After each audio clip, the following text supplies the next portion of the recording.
Ibikorwa vya mbere vyo gushira ubuhinga bwa none muri mutuelle vyatanguye mu mwaka w'ibihumbi 2019. Inyuma y'imyaka ine, amakuru dukura mu begwa n'iryo soko avuga ko uyu munsi hari hageze aho gusozera ibisigaye kugira mutuelle ishikire burundu ivyakozwe, réception définitive mu rurimi rw'igifaransa, nayo iriho amafaranga yarasigaye angana na 10% y'ikiguzi c'iryo soko kirenga umuriyoni w'amadolari. Kuva mutuelle iramutswa Dr Nyandwi Ramadan, intumbero isa niyabaye iyindi. Mutuelle ishaka ko abahinga bayo bemeza ko ivyatanzwe bidakora, ivyo abo bahinga batemera gushika ubu kuko bikora. Amakuru dukura mu bakurikiranira hafi vy'iryo soko avuga ko ubuyobozi bwa mutuelle bukora ivyo vyose bwishimikije isuzumwa buvuga ko ryakozwe audit informatique mu rurimi rw'igifaransa. Isuzumwa ariko atawundi azi, mu gihe abayikora bategerezwa kugira ivyo babajije impande zose zijejwe ishigwa mu ngiro ry'uwo mugambi, no kuvuga batsindiye isoko hamwe n'abakozi ba mutuelle bakorana nabo batsindiye isoko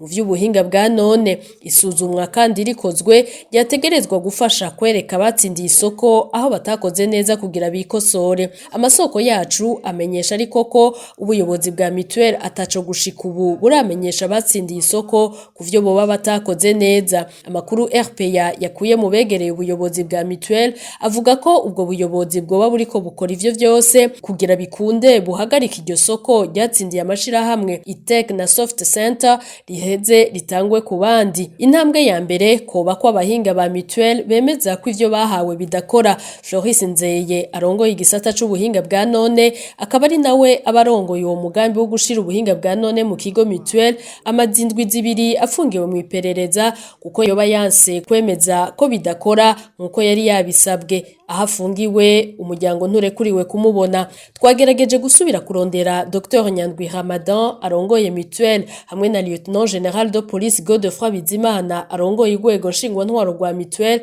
ariko nta numwe yitavye telefone yacu.